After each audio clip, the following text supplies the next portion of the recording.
En 1949, suite à la réunification de la Chine, la jeune République populaire de Chine se veut ambitieuse avec son industrie cinématographique. Les autorités repèrent l'art comme un moyen d'éducation et de propagation des idées communistes. Le peuple, fatigué après des années de guerre civile, retrouve enfin la paix et un nouvel horizon se dégage pour que le cinéma vienne toucher un large public. Le cinéma a besoin d'une nouvelle ligne directrice que le nouveau dirigeant chinois Mao Zedong ne tardera pas à lui donner. Pour Mao, tout créateur doit connaître son peuple, ses besoins et ses attentes en matière d'art. Avant sa prise de pouvoir, la plupart des artistes et écrivains vivent coupés de la frange populaire et sont, selon Mao, les acteurs d'une expérience vide. Le cinéma va devoir renforcer la nature éducative de son industrie en touchant les catégories militaires, ouvrières et paysannes qui constituent la nouvelle Chine.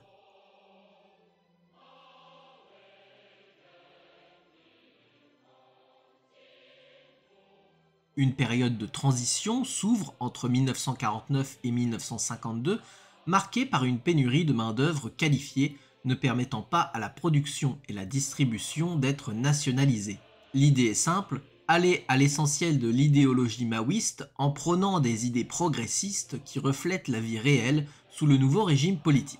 L'histoire s'écrit en 1949 avec Kiao par Wang Bin. C'est la première fiction de la nouvelle ère du cinéma chinois. Pour la première fois, les protagonistes de l'histoire sont des ouvriers, les nouveaux héros prolétaires du pays. Un an plus tard, Wang Bin récidive et sort Bai Mao New. Inspiré d'une pièce de théâtre, il est l'un des films les plus emblématiques de l'époque. Il raconte l'histoire d'une fille vendue lors d'un mariage arrangé par son père ruiné à un riche propriétaire foncier. Honteux de son geste, le vieil homme se donne la mort. Entendue par un appel du Seigneur, la jeune fille s'enfuit et trouve refuge dans une caverne où elle accouchera d'un enfant mort-né. Ses cheveux deviennent alors blancs et les villageois la prennent pour une déesse. Elle est sauvée par l'armée rouge auquel appartient son ex-fiancé. Le courage de cette jeune héroïne, seule face à la lâcheté de son père et de ses oppresseurs, le portrait idéalisé de l'armée rouge, nouveau guide de la nation chinoise, sont les modèles de la nouvelle idéologie qui se met en place. Les personnages qui affrontent conflits intérieurs et épreuves difficiles terminent souvent par un destin dramatique. Les acteurs s'attachent aux personnages et se prennent au jeu de la nouvelle politique de Mao pour les rendre plus humains. Wang Bin dispose d'une grande liberté créative pour mettre en scène son récit et ses personnages tout en ralliant la propagande politique. À ce moment-là, le cinéma est encore libre de ses choix artistiques. Un premier avertissement est envoyé en 1951. Le réalisateur Shiwi reçoit un avertissement à la suite de la sortie de son film Guan Lianzhang. Il lui est notamment reproché de donner une image erronée de l'armée populaire de libération. Un autre avertissement, bien plus grave, sera donné pour le film Wu Xun. Sun Yu réalise un film qui retrace l'histoire vraie de Wu Xun, un mendiant qui, avant de mourir dans sa province natale du Shandong en 1896, ouvre 3 écoles gratuites avec l'argent récolté lors de ses aumônes. Si le film est très bien accueilli par la presse et les spectateurs, Mao rédige un édito en mai 1951 sous pseudonyme. Il n'y annonce rien de moins qu'une affaire d'État. Le titre de l'article indique « Il faut donner toute son importance au débat sur le film La vie de Wu Xun ». Mao y fustige ceux qui n'ont pas fait la différence entre ce qui doit être célébré et ce qui doit être condamné. Il fustige les bourgeois faux révolutionnaires qui surfent sur la vague sans être réellement engagés. Entre autres, que ce film est faussement révolutionnaire car ses producteurs ne sont pas réputés pour avoir été des proches du mouvement de Mao. L'affaire de Wu Xun accélère la disparition de tous les studios privés qui seront définitivement intégrés au secteur nationalisé en 1953. Les studios gouvernementaux cessent toute activité. Après la critique du film de Sun Yu, des affrontements entre intellectuels vont éclater dans le but de remodeler la vision des cinéastes et élever le niveau idéologique. Mao souhaite trouver un modèle sur lequel s'appuyer pour faire passer les messages de sa doctrine. Il se tourne alors vers ses voisins soviétiques pour reprendre l'idéologie communiste et avec elle, un cinéma ultra-militant est en train d'apparaître. Les œuvres doivent dorénavant clairement identifier la doctrine socialiste et se rapprocher le plus possible de la réalité. En 1954, Liang Shanbo et Zhu Yingtai est le premier grand film chinois à sortir en couleur. Il s'agit de l'une des plus célèbres histoires d'amour de l'opéra traditionnel. Une enquête est ouverte après qu'un jeune homme soit mort de chagrin alors que le système féodal ne contrariait son idylle. Sa conjointe s'effondre sur le tombeau de son amant et la pierre tombale se fend pour réunir le couple. Si ce classique est resté fidèle à l'opéra original, des voix s'élèvent pour l'adapter avec les impératifs de la nouvelle société. La Chine est tiraillée entre deux dichotomies. D'un côté, le régime veut mettre en place une politique qui se base sur la construction d'une économie et d'une culture nouvelle. De l'autre, la société chinoise est dans une période de révolution où aucune construction n'est viable. Le réalisme révolutionnaire viendra clôturer ce tiraillement pour que la construction prenne le pas sur la révolution. Selon un schéma que l'on constate dans de nombreux films d'époque, l'ancienne société chinoise est dépeinte comme archaïque, exagérément noircie, et la nouvelle systématiquement embellie.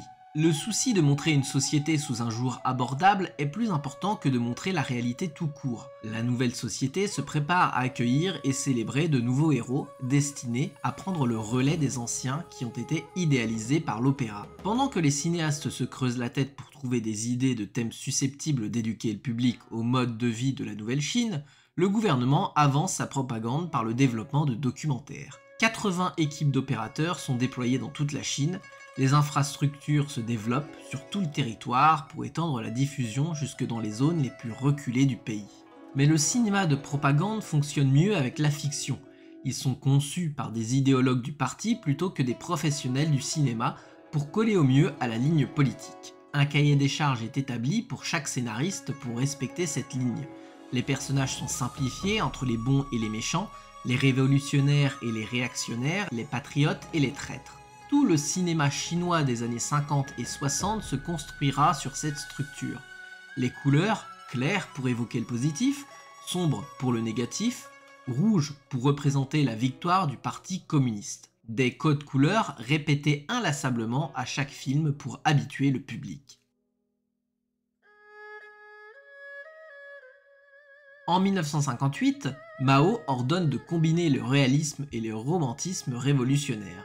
Il se voyait lui-même comme un héros à la fois réaliste et romantique, mais surtout révolutionnaire. On demande aux créateurs d'établir un rapport dialectique entre la réalité et l'imaginaire. Le trait d'union entre les deux sera le héros révolutionnaire. Les cinéastes doivent faire particulièrement attention à l'évolution des personnages et à leur description psychologique.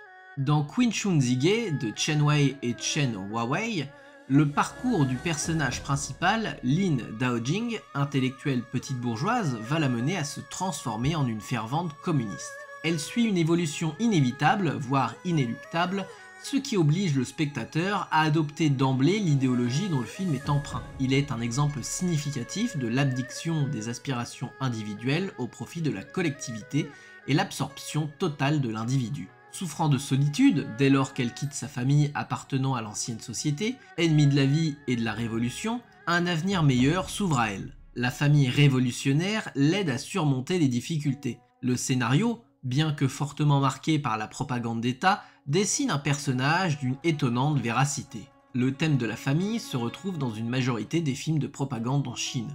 Des orphelins, des électrons libres qui se cherchent et trouvent leur voie dans le communisme. Dans Muqin, de Ling Zifeng en 1956, les inondations obligent une femme à quitter le nord de la région du Hebei avec sa famille. Elle trouve refuge et un nouveau travail grâce à l'assistance de Lao Deng, un communiste. Son mari meurt et Lao Deng continue de lui venir en aide. L'héroïne, par son aide, prend conscience de l'injustice sociale et s'engage peu à peu dans la lutte révolutionnaire. Cette œuvre est intéressante sous deux aspects. Premièrement, la femme ne s'attarde pas à pleurer sur son sort car son chagrin pourrait être mal perçu par les gens qui risquent leur vie tous les jours pour la cause révolutionnaire. D'autre part, au cours d'un lent processus qui s'étale sur plus de 20 ans et avec l'aide de sa nouvelle famille, cette femme sans instruction, à l'origine simple, finira par devenir une combattante communiste ferme et résolue. Pour les plus démunis, la pauvreté est le moteur qui les poussera à participer à la révolution. Malgré le côté conventionnel du récit, le jeu subtil de l'actrice Zhang Weifang réussit à rendre cette mère totalement vraie et émouvante. Les personnages des films de l'idéologie communiste se teintent encore d'humanité pour les rendre attachants. Mais déjà là, les idéologues du parti ne trouvent pas ces caractères assez héroïques et tranchés et prônent la création de personnages encore plus parfaits et plus héroïques pour être de vrais modèles pour le public. Le cinéma chinois regorge de personnages dits exemplaires qui se sont dévoués corps et âme. Ces personnages se divisent en 3 catégories. La formation des paysans révolutionnaires, issus d'un milieu très modeste et animés par la haine contre toute forme d'exploitation. Ils songent à la révolution, mais ne savent comment y adhérer. Leur individualisme et leur ignorance les empêchent de s'adapter à la discipline de la collectivité prolétaire, mais par l'éducation des révolutionnaires prolétaires, ils deviennent de vrais combattants révolutionnaires. Deuxième catégorie, les bourgeois. Et enfin, troisième catégorie, les dirigeants militaires et politiques. Des pères spirituels qui prennent en charge la formation des militants. Ils sont capables d'analyser le passé et prévoir l'avenir. Jamais exposés au doute, ils n'échappent pas à la mort car ils se sacrifient au bénéfice des autres pour la bonne cause. Ce type de héros surdoué joue un rôle primordial dans la transformation des individus en icônes de la révolution. Pas de sentiments, de contradictions intérieures et encore moins de désirs. Dans les films de la Nouvelle Chine, tout sentiment doit confluer dans l'esprit révolutionnaire. Dans Hongze Nianzi Jun, l'héroïne du film, Wu Qianghua, voue une haine profonde à Nan Batian, le propriétaire terrien qui a tué son père et dont elle est devenue esclave. Hong Changqing, un agent du parti communiste se faisant passer pour un riche chinois d'outre-mer en visite, prend pension chez Nan Batian. Témoin des souffrances infligées à la jeune fille, il l'aide à fuir et à se réfugier auprès de la compagnie du détachement féminin rouge. Grâce à ses conseils et aux leçons de Hang, la jeune fille apprendra à canaliser sa haine, à renoncer à régler aveuglément ses comptes personnels et à devenir de ce fait une combattante exemplaire. Le puritanisme a eu raison de sa relation amoureuse entre Qianghua et Hong. Fortement marquée par le confucianisme, la société chinoise reste de valeurs traditionnelles. Dans un couple révolutionnaire, l'amour doit exister entre ceux qui portent le même intérêt à la cause, mais il doit concerner 2 personnes du même milieu social et qui partagent la même position révolutionnaire. Il doit être reconnu et accepté par la collectivité. Lors de la lutte des classes, les femmes sont généralement opprimées alors que les hommes représentent la puissance de la révolution. On y retrouve aussi la figure de l'intellectuel, un personnage à forte connotation idéologique du cinéma chinois. Plus les années passent et plus ce personnage quitte son image positive pour agir de plus en plus négativement et se montrer comme un personnage qui a besoin d'une rééducation. Dans Shanghai Gunyang, les héros sont un jeune couple travaillant sur un chantier de Hankou. Dès sa sortie, ce film soulève une tempête car les intellectuels qui ont travaillé sur cette œuvre ont déployé leur talent sans être conseillés par un représentant du parti, ce qui revient à nier, voire refuser la direction du PCC. Les détracteurs du film n'apprécient guère la façon dont le metteur en scène a représenté les personnages, aimables, positifs et énergiques, ce qui d'après eux revient à embellir l'image de l'intellectuel bourgeois. Les protagonistes négligent la qualité des produits fabriqués par les travailleurs, ce qui noircit toute la classe ouvrière. Il faut attendre 1959 pour voir enfin des figures positives d'intellectuels dévoués à la cause révolutionnaire. Sans doute aussi parce qu'à l'approche des préparatifs de la célébration du 10e anniversaire de la fondation de la République populaire de Chine, un climat politique plus apaisé se faisait ressentir. En 1962, la réunion plénière du comité central du parti est marquée par une ferme reprise en main de la direction politique par Mao, sous le signe de la pureté du marxisme-léninisme. Les répercussions dans le milieu du cinéma ne se feront pas attendre. On critique encore la tendance bourgeoise de certains films, jusqu'à une campagne de grande ampleur qui, en 1964, frappe de plein fouet le film Printemps précoce de Xi Tieli, dont le personnage principal est un intellectuel. Mao n'en veut plus. Ils sont en contradiction complète avec la vision de son parti. Le directeur du bureau du cinéma est limogé et quelque temps après, le vice-ministre de la culture Xia Yan, grand vétéran du cinéma chinois depuis les années 30, est déchu de toute fonction. 6 mois après, c'est au tour du ministre en personne, Xu Yang, d'être limogé. Nous sommes en 1966, la révolution culturelle s'annonce.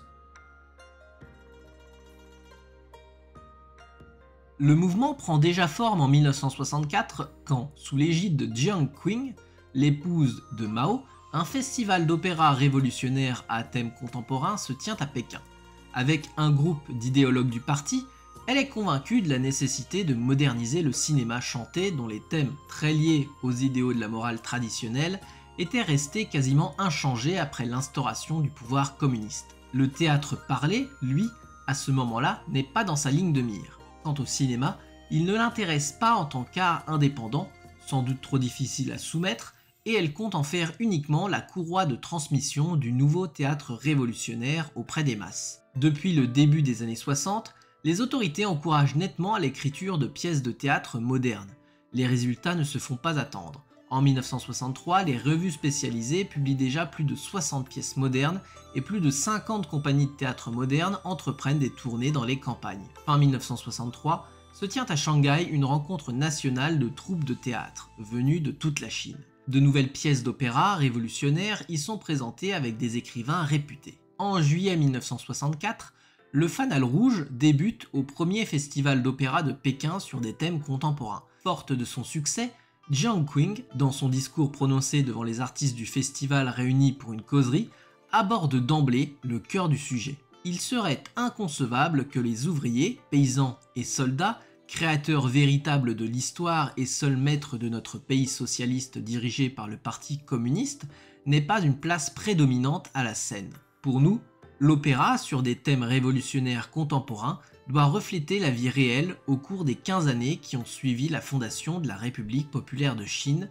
et créer des types de héros caractéristiques de notre époque. En 1966, Jiang Qing accède au premier plan de la scène politique grâce à Lin Biao, qui la charge de convoquer et présider des causeries sur le travail littéraire et artistique dans les forces armées. Elle regrette toute œuvre théâtrale moderne conçue avant et même après 1949. C'est à cette occasion qu'elle parle pour la première fois d'œuvres modèles de l'opéra traditionnel qui ne garderont que la forme. Ces œuvres modèles seront la seule forme de spectacle autorisée en Chine pour les 6 années à venir. 8 œuvres pour 800 millions de personnes. L'illustre épouse de Mao confie son but suprême, soumettre une fois pour toutes les arts du spectacle aux exigences de la propagande. Nous y retrouvons les thèmes révolutionnaires mis à l'honneur après 1949, mais cette fois-ci la marge de manœuvre des artistes est presque inexistante. Le contenu doit désormais uniquement traiter de la lutte des classes. Les auteurs n'ont aucune possibilité de faire preuve d'imagination, la forme et le contenu des œuvres sont stéréotypés au maximum. On devait accepter au préalable qu'il s'agisse toujours d'un épisode révolutionnaire ou de la lutte des classes, que dans chaque pièce, il y ait les bons et les méchants, reconnaissables à leur attitude, à leurs gestes et à leur maquillage. Pour donner du relief aux protagonistes, les studios et le théâtre utilisent la méthode des 3 contrastes.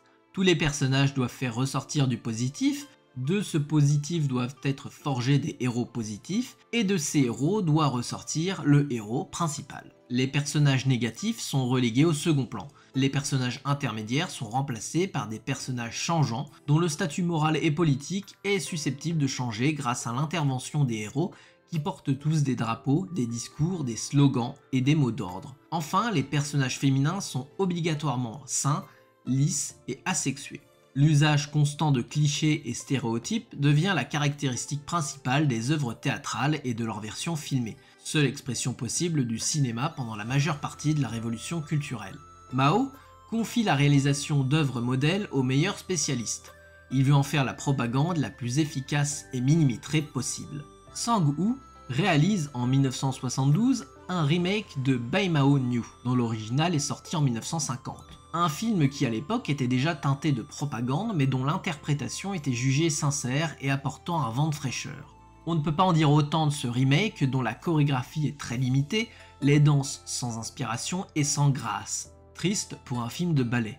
Nous assistons plutôt à une sorte de kung-fu chorégraphique d'affrontement binaire entre gentils et méchants, un spectacle de marionnettes avec des pantins inexistants que l'on agite au gré de ficelles narratives. Stimuler l'esprit révolutionnaire du public semble très mal engagé avec des films qui ne donnent pas envie au public de se déplacer. La folie communiste a mangé toute créativité artistique pour imposer sa politique dégénérée. Dongfang Hong était déjà une œuvre monstrueuse, une offrande au dieu Mao.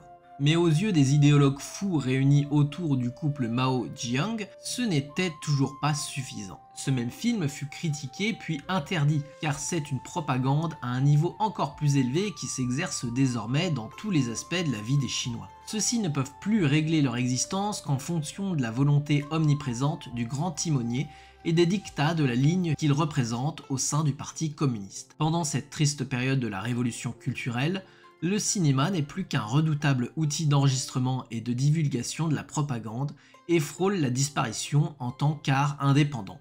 Mais le côté artistique a toujours fini par primer comme pour le théâtre. C'est d'ailleurs ce qui déplaît à Jiang Qing, qui considère que les films ne rentrent pas suffisamment dans les clous. Un film est avant et malgré tout une œuvre d'art. Voilà le commandement qu'aucune offensive idéologique n'a jamais réussi à ébranler. L'art a eu raison de la fureur idéologique. Jamais le cinéma chinois n'a réussi à n'être qu'une accumulation de codes et de règles sans vie et sans réalité. Non seulement le cinéma s'est rapidement relevé de la révolution culturelle, mais il a en plus fait exploser ses talents. Le cinéma chinois a survécu à la dictature maoïste et aujourd'hui encore, son cinéma d'auteur brille à travers le monde, malgré les pressions du marché et malgré la censure toujours présente des dirigeants et des grandes firmes et leur volonté de soumettre le cinéma à leur politique. Merci d'avoir suivi cette vidéo, abonnez-vous si ce n'est pas déjà fait et je vous dis à bientôt.